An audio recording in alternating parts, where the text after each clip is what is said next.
Lo que descubrirás en esta historia cambiará tu forma de ver la traición familiar para siempre. Quédate hasta el final porque cada detalle importa y lo que parece un simple regalo podría esconder el veneno más oscuro. No olvides suscribirte y acompáñanos en este viaje. No me habría imaginado jamás que el regalo que recibí en mis 68 cumpleaños casi me costaría la vida y revelaría la traición más profunda a la que puede enfrentarse una madre. La botella de whisky que mi hija me envió tras 3 años de silencio contenía un veneno mortal meticulosamente planeado para detener mi corazón. Pero el destino tenía otros planes cuando decidí regalarle a mi yerno esa botella, sin saber que eso desataría una silenciosa persecución que transformaría nuestra ciudad de Sevilla en un campo de batalla. Pero antes de continuar, asegúrate de estar suscrito al canal y escribe en los comentarios desde dónde estás viendo este video. Nos encanta saber hasta dónde llegan nuestras historias. La caja llegó una mañana de octubre envuelta en papel de estraza con solo 2 palabras escritas en la tarjeta. Feliz cumpleaños, sin firma, sin nombre del remitente, pero reconocí de inmediato la caligrafía de Camila, la hija que crié durante 20 años y a la que no veía desde hacía 3.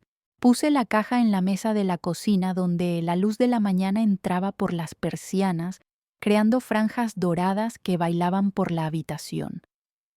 Al abrir el paquete encontré una botella de whisky de edición limitada, de esas tan bonitas que la guardarías como pieza de decoración. El líquido ámbar captaba la luz como si guardara fuego en su interior. La etiqueta de color verde oscuro con letras doradas indicaba el tipo de diseño que cuesta más que el propio contenido.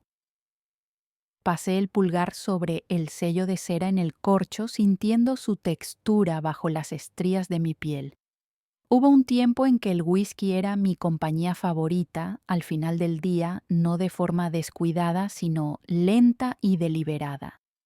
Un solo vaso después de un día corrigiendo cuadernos en Triana o limpiando el patio interior de mi casa. Cuando mi esposa Linda todavía vivía ella, nos servía un vaso después de la cena. Los domingos nos sentábamos en el balcón con vista al Guadalquivir y dejábamos que el sonido de las campanas de la Giralda llenara el silencio. Eso fue antes de que un ataque al corazón me quitara esa opción. 3 años sin beber una gota y Camila lo sabía. Estuvo allí en el Hospital San Lucas cuando el médico me explicó toda la larga lista de cosas que ya no podía consumir si quería llegar a los 70 años. No dijo mucho en ese momento, solo se quedó mirando su teléfono moviendo los pulgares. Me convencí de que solo intentaba distraerse. Ahora ya no estoy tan segura. No tuvimos una pelea de película de esas en las que alguien se va dando un portazo. Fue algo más sutil. Simplemente dejó de venir a las cenas de los domingos. Luego no vino para Acción de Gracias. En la segunda Navidad sin ella, me di cuenta de que ya no nos hablábamos en absoluto. El silencio tiene una forma de volverse un hábito. Volver a ver su caligrafía después de tanto tiempo me oprimió el pecho. No era alegría ni siquiera alivio, solo un peso que no podía nombrar. La tarjeta blanca y sencilla, con solo feliz cumpleaños en tinta azul sin mamá sin firma. Solo esas 2 palabras solitarias como si tuvieran miedo de decir más. Decidí no abrir la botella, ni siquiera lo pensé. La deslicé al otro lado de la mesa y volví a mi café que ya estaba frío. El reloj sobre la estufa hacía un tic-tac constante haciendo que la casa pareciera aún más vacía. Me acordé de Javier, mi yerno. Javier es de esos hombres que nunca llega con las manos vacías o sin herramientas en la caja de la camioneta.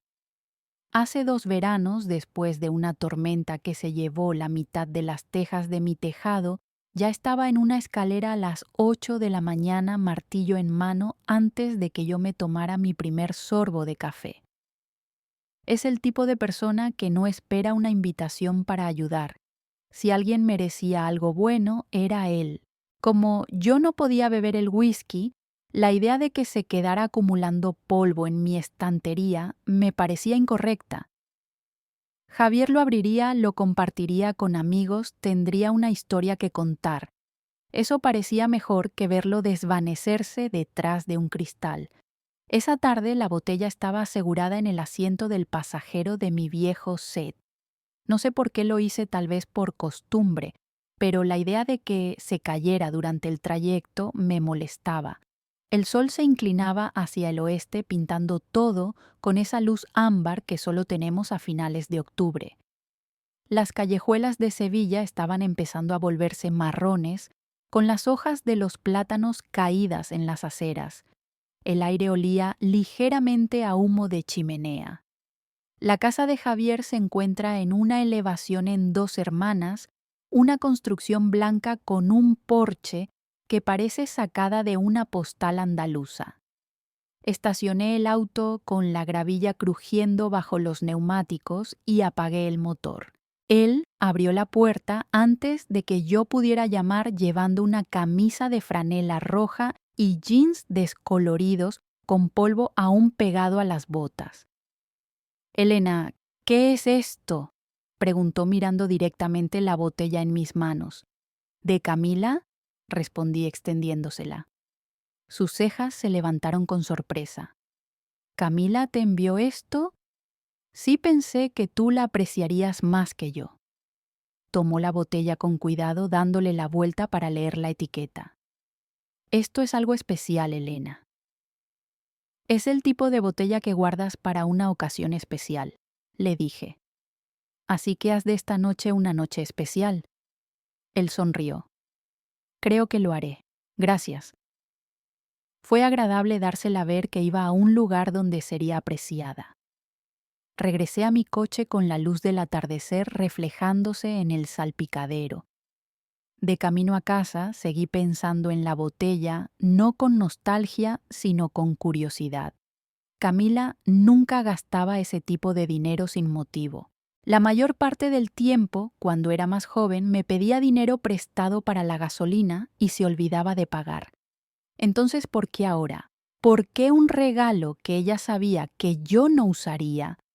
El pensamiento se quedó molestándome en el fondo de la mente mientras entraba en el garaje. Lo aparté. No todo necesita un motivo, me dije a mí misma, pero no me lo creí. Esa noche hice un estofado y la casa se llenó con el aroma de cebollas y zanahorias, el tipo de comida que es mejor compartir aunque me la comí sola. El reloj de la pared se acercaba a las 9. Estaba lavando el último plato cuando el teléfono sonó, el de la línea fija. Casi nadie llama a ese número. Ya. «Hola, mamá». La voz de Camila era suave y casual, como si no hubiera pasado el tiempo. Me apoyé en la encimera sorprendida. «Camila». «¡Feliz cumpleaños!», dijo con un retraso demasiado grande para sonar natural. «¿Recibiste mi regalo?». «Lo recibí». «Bueno, ¿qué te pareció? Es una botella bonita. ¿Ya la probaste?». Su tono cambió solo un poco más afilado en los bordes. No se la di a Javier. Pensé que él le daría un mejor uso. Silencio. Ningún chasquido, ninguna estática, solo una pausa larga y pesada. «¿Se la diste a Javier?». Su voz se enfrió. «Así es». Hubo un sonido como un suspiro lento y medido. «Ah». Entonces la línea se quedó muda. Miré el teléfono por un momento antes de colgarlo. El reloj siguió haciendo tic-tac. Mi estómago se revolvió no por el estofado, sino por algo menos tangible. La forma en que había preguntado por el whisky como si le importara de una manera que no debería. Nunca habría imaginado que el regalo que recibí en mi cumpleaños número 68 me pondría frente al abismo más aterrador de mi vida. No era un objeto cualquiera, ni siquiera un gesto de reconciliación, sino una bomba silenciosa envuelta en papel de estraza con un nudo mal hecho. y 2 palabras escritas con una tinta que reconocí al instante: feliz cumpleaños. Nada más. Ni mamá, ni firma, ni abrazo en letras. Solo eso. Lo apoyé en la mesa de la cocina. La luz de la mañana entraba por las persianas de madera y se quebraba en franjas como cuchillos de sol que me obligaban a entrecerrar los ojos. Abrí la caja con dedos temblorosos y allí apareció una botella de whisky de edición limitada brillante, casi hermosa, con el sello de cera todavía intacto. El ámbar líquido brillaba como fuego enjaulado. Pero había algo más. Un sobre delgado vacío impregnado de un fuerte olor a tabaco negro que no recordaba haber sentido en mi casa desde que mi marido murió. El sobre no contenía nada, ni siquiera una palabra, pero aquel olor extraño me revolvió el estómago. Lo dejé a un lado pensando que quizás se había mezclado con el embalaje. No sabía que aquel detalle iba a perseguirme en sueños las noches siguientes. Camila, mi hija, 3 años sin verla, 3 años sin una llamada, 3 años de domingos vacíos en mi balcón de Triana, donde antes ella jugaba a dibujar en los azulejos con un trozo de tiza, y ahora de repente esa botella, ese sobre, ese olor. El corazón me dio un vuelco. Recordé mi infarto en el Hospital San Lucas, cuando el médico me miró con seriedad y me prohibió el alcohol. Camila estaba allí. Sabía perfectamente que yo no podía volver a beber. ¿Por qué entonces ese whisky, un descuido, un símbolo o algo peor? Decidí no abrirlo. Lo dejé sobre la mesa, corrí la silla y busqué consuelo en mi café ya frío.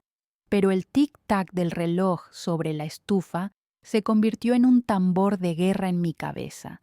Cada segundo que pasaba la botella parecía más pesada, como si atrajera la mirada, como si reclamara mi atención. Por la tarde pensé en Javier, mi yerno, un hombre noble, trabajador, incapaz de llegar con las manos vacías a ninguna parte. Fue él quien arregló mi tejado tras la tormenta, quien me llevó leña cuando la calefacción falló en invierno. Pensé, él sabrá apreciarlo. Él lo compartirá con amigos. Él dará sentido a este regalo extraño. Conduje hasta 2 hermanas con la botella en el asiento del copiloto, amarrada como si fuese una criatura frágil.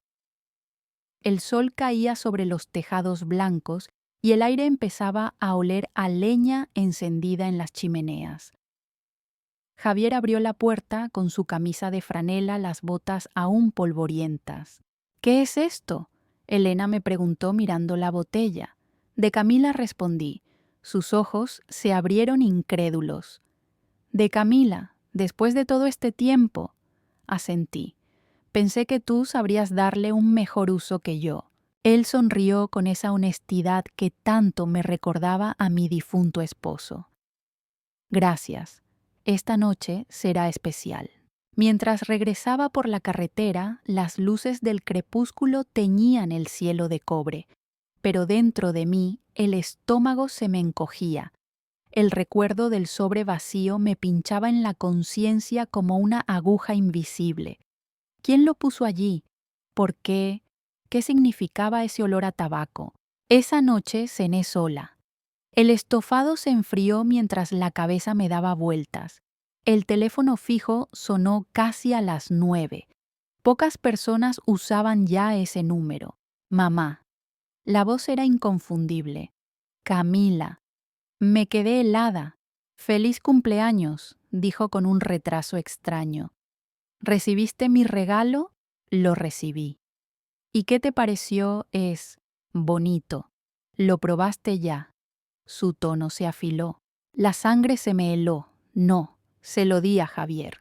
El silencio se alargó espeso, mortal. «¿Se lo diste?», a Javier repitió. «Sí». Un suspiro lento, controlado, atravesó la línea. Y luego la nada. La llamada se cortó. Me quedé paralizada con el auricular en la mano. Y allí fue cuando el horror me golpeó en el pecho con toda su fuerza. Ese regalo no era un gesto de amor tardío. Era un arma. y yo había puesto ese arma en manos de la persona que más respeto tenía por mí. La cocina se volvió un lugar extraño, hostil. El sobre vacío en la mesa parecía observarme como si guardara un secreto que yo aún no podía descifrar.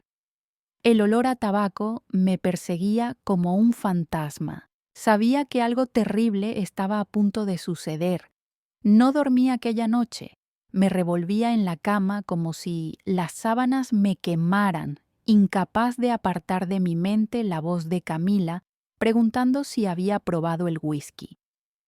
Aquella pausa, aquel suspiro antes de colgar, no eran un gesto de cariño, sino una confirmación de que algo se había movido en la oscuridad y yo había sido demasiado ingenua para verlo. El sobre vacío con su olor a tabaco impregnado seguía sobre la mesa de la cocina. Cada vez que pasaba junto a él, me parecía escuchar un eco mudo, como si me gritara sin palabras que lo abriera otra vez, que buscara lo que no había. Y lo abrí. Lo olí de nuevo. Olía a alguien que no había pisado mi casa en años.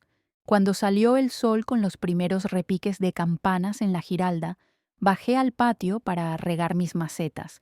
Y allí descubrí algo que me heló la sangre: 3 colillas de tabaco negro, todavía húmedas por el rocío, alineadas sobre el alféizar de la ventana de mi dormitorio. Yo no fumo, nadie en mi casa fuma. ¿Quién había estado allí durante la noche tan cerca de mi cama sin que yo lo supiera? El corazón me golpeaba las costillas como un martillo. Revisé la cerradura, revisé las bisagras del portón, incluso miré debajo de la cama, como una niña asustada. La sensación de estar vigilada me atravesó como un cuchillo frío.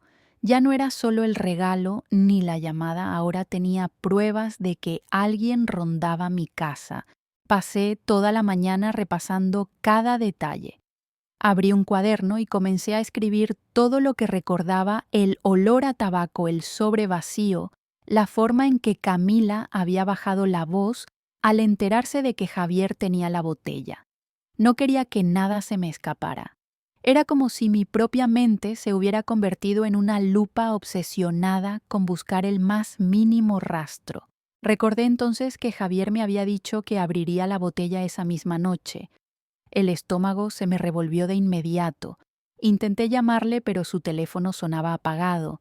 Intenté con Lucía, su esposa, y tampoco respondió.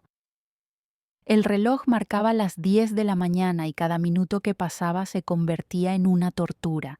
Me senté en la cocina con las manos entrelazadas, mirando el sobre y las colillas como si fueran piezas de un rompecabezas imposible. Pensaba en todas esas historias que duelen, que las madres callan, en los secretos que se entierran bajo capas de rutina hasta que revientan. Era esta la mía. Era este el precio que debía pagar por no haber visto antes las sombras en los ojos de mi hija. Al mediodía decidí caminar hasta el puente de Triana. El aire fresco del Guadalquivir me golpeaba el rostro y por un instante me sentí observada desde cada balcón, desde cada sombra. Era como si el mundo entero supiera algo que yo apenas empezaba a entender. No podía escapar de esa idea: el peligro estaba ya dentro de mi casa, dentro de mi familia. De regreso encontré un papel arrugado en el felpudo.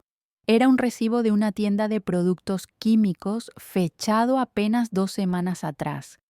No estaba a mi nombre, pero la caligrafía de la firma era familiar. Lo guardé en el bolsillo temblando. Aquello confirmaba lo que temía: no eran imaginaciones. No eran paranoias de una anciana solitaria. Era real. Esa tarde me encerré en mi cuarto y abrí la vieja grabadora que aún conservaba de los tiempos en que enseñaba literatura. Grabé mi testimonio con voz temblorosa, como si hablara para un juez invisible. Si algo me ocurre, dije, revisen la botella, revisen a Camila, revisen este recibo. Las palabras me dolieron, pero era necesario. Algunas historias que duelen no pueden dejarse en silencio. Cuando cayó la noche, puse un hilo fino en la puerta principal para saber si alguien intentaba entrar. Era un truco viejo pero eficaz.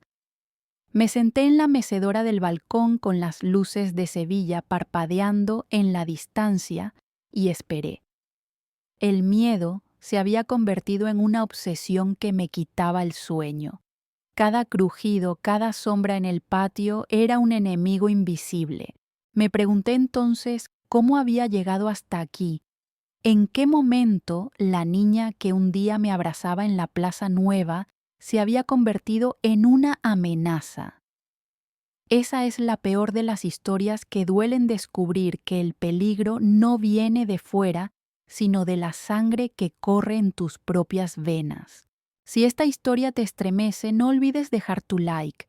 Tu apoyo nos ayuda a seguir contando verdades que nadie se atreve a decir. Aquella madrugada, el sueño volvió a negarse. Me senté junto a la mesa de la cocina, mirando el hilo blanco que había pegado en la puerta principal. Seguía intacto.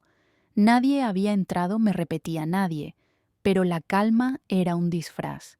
La casa estaba demasiado callada como si respirara conmigo. El recibo de la tienda de productos químicos arrugado en mi bolsillo me quemaba como un hierro encendido. ¿Qué buscaba Camila en ese lugar? ¿Qué podía necesitar de sustancias que ni yo conocía por nombre? La sospecha me mantenía en vilo. El miedo ya era una sombra permanente a mi lado. Cuando amaneció, decidí abrir las ventanas para ventilar. El aire frío de Sevilla entró con un golpe que me erizó la piel. Y entonces lo vi. Encima del aparador del salón donde siempre guardaba las fotos familiares, había un espejo pequeño de mano que no era mío. Estaba apoyado contra el marco de una foto de Javier con un detalle imposible de ignorar, una marca de lápiz labial rojo en forma de X en el centro. Me quedé inmóvil. El espejo no había estado allí la noche anterior. Nadie, salvo yo, había entrado a la casa. No había cerraduras forzadas, ninguna ventana rota, pero alguien, de alguna manera, había entrado. Y no solo entró, quiso dejarme un mensaje. Un mensaje que decía, «Te estoy observando». El corazón me dio un vuelco. Tomé el espejo con un pañuelo evitando tocarlo con los dedos y lo guardé en una bolsa de plástico. No podía arriesgarme a que desapareciera como el frasco blanco que ya había echado en falta. Esta vez tendría pruebas, aunque fueran tan frágiles como un pedazo de cristal con pintura roja. Pasé el resto de la mañana recorriendo cada rincón de la casa. Revisé armarios, cajones, el sótano, incluso el viejo baúl donde guardaba mantas de invierno. Nada parecía fuera de lugar y, sin embargo, todo estaba distinto. Era la sensación de que alguien había caminado por allí, que había respirado mi mismo aire sin dejar huellas. Esa es la forma más cruel del miedo, lo invisible. Hacia el mediodía decidí llamar a Rodrigo Reyes, el inspector con el que había hablado días antes. Me temblaba la voz cuando le conté lo del espejo. «No lo toque más, señora Márquez», me dijo. «Guárdelo en un lugar seguro. Voy a mandar a alguien a recogerlo». Le pedí que viniera él mismo porque ya no confiaba en rostros nuevos. Prometió intentarlo al final del día. Colgué el teléfono y el silencio volvió a aplastarme. Cada crujido de la madera se convertía en una amenaza. Caminaba despacio escuchando mis propios pasos con la certeza de que no estaba sola aunque no viera a nadie. Era un terror que no necesita gritos, solo la certeza de que los muros de tu casa ya no te protegen. Por la tarde fui al hospital a visitar a Javier. Lo encontré débil con la piel pálida pero lúcido. Le hablé en voz baja contándole lo justo. Sus ojos se abrieron de golpe cuando le mencioné el espejo con la marca roja. Eso no es solo una amenaza. Elena dijo es una firma. No quise preguntarle qué quería decir con eso, pero su mirada me bastó. Alguien estaba jugando con nosotros y lo hacía desde dentro de la familia. De regreso a casa, al cruzar el puente de Triana, sentí que los pasos detrás de mí se sincronizaban con los míos. Me giré bruscamente, pero la calle estaba vacía. El río Guadalquivir brillaba bajo la luz anaranjada del atardecer sereno, indiferente a mi tormenta. Respiré hondo y apreté el bolso contra el pecho donde guardaba la bolsa con el espejo. Al llegar el hilo en la puerta seguía intacto. Lo miré con desconfianza. Esa simple hebra blanca ya no me daba consuelo. Entré despacio cada habitación iluminada como si quisiera exponer cada sombra. Todo parecía en su sitio, pero ya no confiaba en lo que mis ojos veían. Me senté en la mesa con la grabadora, el recibo y ahora el espejo. 3 piezas de un rompecabezas que aún no mostraba el dibujo completo. Había algo más allá del veneno, más allá de la traición. Era un juego de control, una forma de recordarme que mis movimientos no eran solo míos. Encendí la grabadora y hablé de nuevo. Hoy encontré un espejo con una marca roja en el salón. No estaba allí anoche. Si escuchas esto, Rodrigo, entiéndelo, quien sea que está detrás de esto, no quiere matarme de inmediato, quiere quebrarme primero. El miedo transformado en un huésped permanente me acompañaba en cada rincón. Ya no era una visitante ocasional, en mi vida era parte de mí. La amenaza se había instalado en mi casa, en mis noches, en mi memoria. Y lo peor era saber que lo siguiente no sería un simple objeto abandonado. Sería algo más cercano, más directo. Apagué la grabadora. El silencio me rodeó otra vez, pesado, sofocante. Miré el espejo dentro de la bolsa de plástico y pensé, la próxima vez no será un símbolo, será el golpe final. ¿Y tú, qué pensarías al encontrar un espejo con una X roja dentro de tu casa? Escríbelo en los comentarios. El espejo con la marca roja aún estaba en la mesa cuando amaneció. Pasé la noche en vela observándolo como si fuera un enemigo silencioso, recordándome que la seguridad ya no era posible entre mis propias paredes. Pero aquella mañana algo cambió. El miedo ya no era solo miedo, se había transformado en determinación. No podía seguir esperando a que todo se resolviera solo. Tenía que moverme. Rodrigo Reyes había prometido recoger el espejo, pero su voz en el teléfono sonaba cansada, llena de cautela burocrática. Yo sabía que la ley avanza despacio y que Camila, mientras tanto, seguía actuando, así que tomé mi bolso, guardé la grabadora y decidí que aquella tarde iría a su apartamento en Dos Hermanas. No para acusarla directamente, sino para observar, para encontrar algo que me dijera la verdad sin lugar a dudas. El trayecto fue largo y cada semáforo parecía una advertencia. Apreté el volante con los dedos rígidos, recordando la última vez que Camila me abrió la puerta con esa sonrisa ensayada.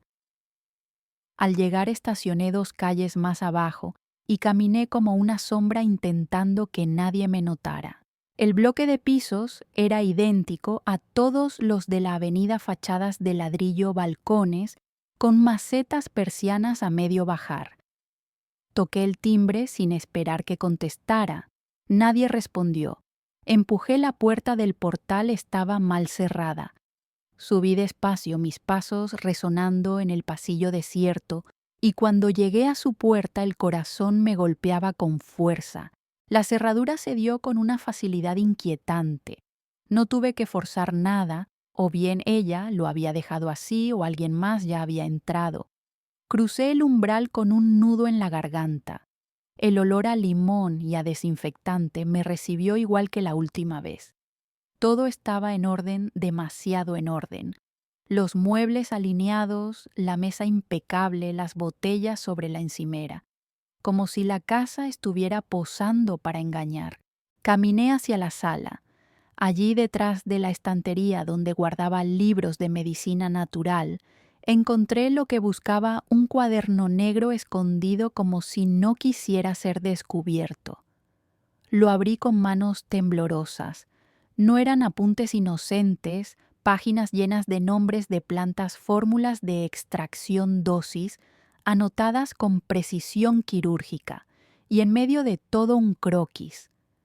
Me quedé helada al reconocerlo. Era el plano de mi propia casa, dibujado con detalles absurdos hasta la ubicación de la nevera y el porche trasero. Sentí que el suelo se movía bajo mis pies.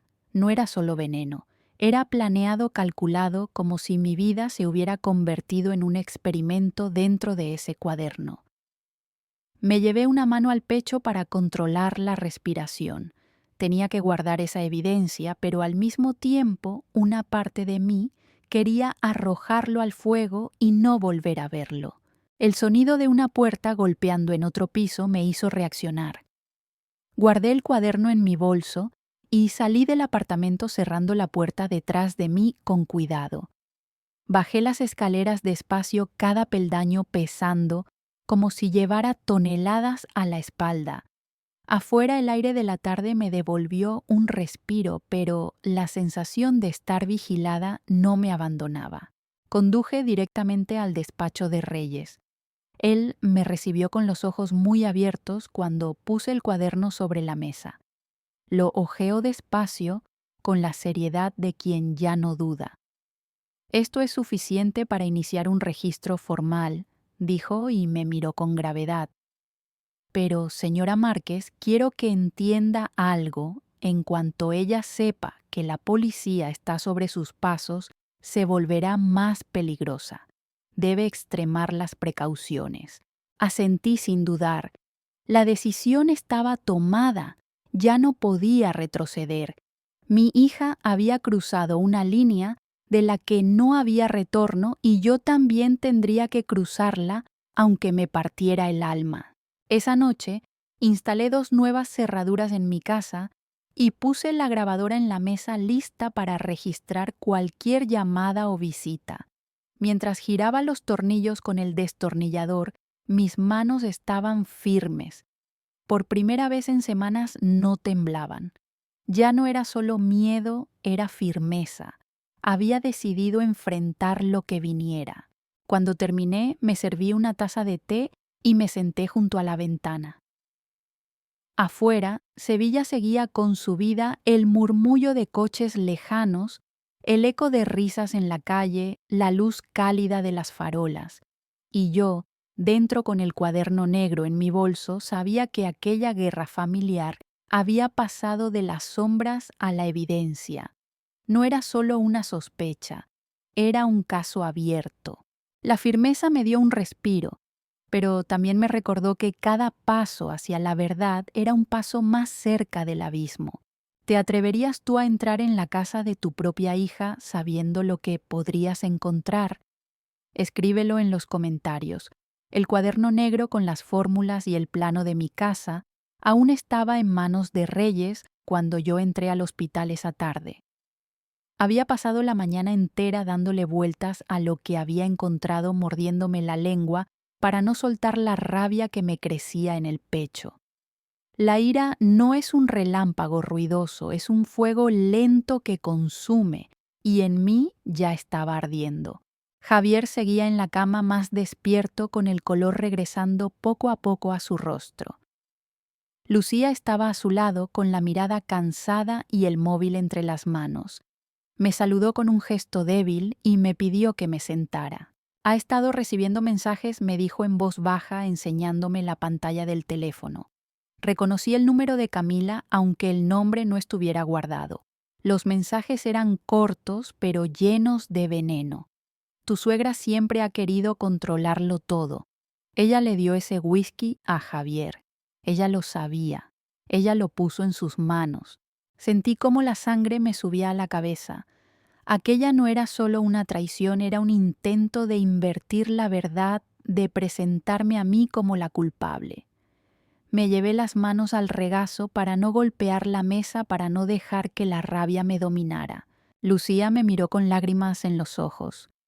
«Yo no le creo, Elena, pero los médicos, la policía, si ella sigue enviando esto, alguien podría empezar a dudar». Apreté su mano con firmeza. «No te preocupes. Reyes tiene su cuaderno. Tiene suficiente para demostrar quién es la verdadera culpable. Y si hace falta, yo misma me sentaré ante el juez y lo diré con todas las letras. Javier abrió los ojos y me miró fijamente. Su voz era áspera pero clara. Tienes que hacerlo. No basta con sobrevivir, Elena. Hay que enfrentarse a ella. La ira contenida se convirtió en una decisión. Esa misma tarde pedí ver a Camila. No estaba ingresada, por supuesto, pero la encontré en el pasillo como si hubiera venido a provocar a observar el estado de su cuñado. Llevaba un abrigo oscuro y el mismo gesto frío de siempre. ¿Qué haces aquí?, le pregunté sin rodeos. Ella me sonrió con una dulzura falsa. Vine a ver cómo estaba Javier. Ya mejor. El fuego me subió a la garganta. Mejor a pesar de ti. Sus labios apenas se curvaron. Siempre tan dramática, mamá. Quizás deberías preguntarte por qué todo el mundo cree que fuiste tú quien trajo la botella. Ahí estaba. El veneno ya no estaba solo en la bebida, estaba en sus palabras. No levanté la voz, no le di el espectáculo que buscaba. Solo la miré a los ojos y dejé salir la furia en silencio. Yo no necesito inventar. Tú dejaste pruebas suficientes. Por un instante su sonrisa se quebró. Fue solo un segundo, pero vi el destello de miedo, y en ese segundo supe que la justicia podía alcanzarla. Cuando ella se marchó, bajé al vestíbulo del hospital y llamé a Reyes. Le conté los mensajes que había mandado a Lucía y el intento descarado de culparme. Su respuesta fue breve y seca. Esto refuerza el caso. Gracias por documentarlo. No hablé más con ella. Lo próximo será oficial. Colgué con las manos aún apretadas como si sostuviera una piedra caliente. La ira seguía allí, pero ahora tenía un cauce la justicia. Esa noche en mi casa me senté frente a la grabadora una vez más. Hoy comprendí que el odio de una hija puede volverse contra la propia sangre con la misma facilidad con que se enciende un fósforo, dije con voz firme. Pero también comprendí que la verdad, aunque tarde, siempre encuentra su camino, y yo no pienso dejar que lo tuerza. Guardé la grabación junto a las demás y me serví un vaso de agua. La ira seguía en mi pecho, pero ya no era un fuego sin dirección. Era una antorcha que me iluminaba el camino hacia el juicio. ¿Y tú qué harías si recibieras mensajes que intentan culparte de un crimen que no cometiste? Escríbelo en los comentarios, quiero leerte. El día del juicio amaneció gris sobre Sevilla. El cielo parecía arrastrar el mismo peso que yo llevaba en el pecho. No era solo miedo ni ira. Era esa mezcla insoportable de esperanza y agotamiento que uno siente cuando está a punto de enfrentarse a la verdad definitiva. Caminé hasta la audiencia provincial acompañada por Lucía y por el inspector Reyes. Cada paso en aquellas baldosas frías resonaba como si marcara el final de una etapa de mi vida. Dentro de la sala el aire estaba cargado. Camila se sentó frente a mí con la mirada baja y el gesto de quien todavía cree tener control. A su lado, la abogada Silvia Cardoso desplegaba papeles con gestos calculados como si las palabras pudieran borrar los venenos, los croquis de mi casa y las amenazas veladas. Cuando comenzó la sesión, cada prueba fue puesta sobre la mesa. El whisky adulterado, el recibo de la tienda de químicos, el cuaderno negro con fórmulas, el espejo con la marca roja. Cada testimonio también fue escuchado, el de Lucía contando los mensajes acusándome falsamente, el de Andrés Velasco confirmando la composición del veneno y el de Reyes relatando cómo se recogieron las evidencias. Me pidieron declarar. Respiré hondo y miré al tribunal. No grité, no lloré. Hablé con la calma de quien ha cargado demasiado tiempo con un peso y por fin puede soltarlo. Mi hija intentó matarme. Lo hizo con frialdad, con cálculo. Yo misma le entregué el arma a Javier sin saberlo, y eso me perseguirá siempre. Pero lo que no permitiré es que también me robe la verdad. Aquí está en estas pruebas, en nuestras voces. Eso nadie puede callarlo. Hubo un silencio denso en la sala. Por primera vez, Camila levantó la vista. Vi en sus ojos un destello extraño, ni arrepentimiento ni furia, sino vacío. Y ese vacío dolía más que cualquier insulto. Horas después, el jurado volvió con el veredicto culpable: 25 años de prisión. Al escuchar la sentencia, sentí que el aire regresaba a mis pulmones, pero acompañado de un frío imposible de sacudirse. No hubo aplausos, no hubo victoria gloriosa. Hubo justicia, sí, pero también un eco de pérdida que nunca se borrará. Esa noche regresé a mi balcón en Triana. El Guadalquivir corría sereno, como si nada hubiera ocurrido, como si el dolor humano fuera apenas un rumor frente a la eternidad del río. Me serví una taza de té y me senté en silencio. Pensé en Javier recuperándose en Lucía, fuerte a su lado en la vida que aún seguía. Y también pensé en Camila tras los barrotes, convertida en la sombra de lo que pudo ser. Allí comprendí la verdadera lección de esta historia. La justicia puede darte seguridad, pero nunca paz. La paz es un trabajo interior, un camino que se construye con cada decisión, incluso con aquellas que desgarran el corazón. Yo había perdido a mi hija, pero no podía perderme a mí misma. Dirigí mis palabras a la grabadora una última vez. No somos dueños de lo que otros hacen, pero sí de cómo respondemos. La traición más profunda no tiene por qué destruirnos. Puede enseñarnos a no rendirnos a hablar cuando todo parece perdido, porque callar nunca salva. Lo único que salva es la verdad. Al guardar la grabadora me sentí más ligera. No feliz, no completa, pero sí libre. Y ahora, a ti que me escuchas, quiero agradecerte por acompañarme hasta aquí. Porque estas son historias que no solo se cuentan, se sienten. Si esta historia te dejó pensando, si alguna vez te reconociste en la soledad, en la duda o en la búsqueda de justicia, quiero que recuerdes algo: siempre hay salida aunque duela. Gracias por haberme escuchado hasta el final.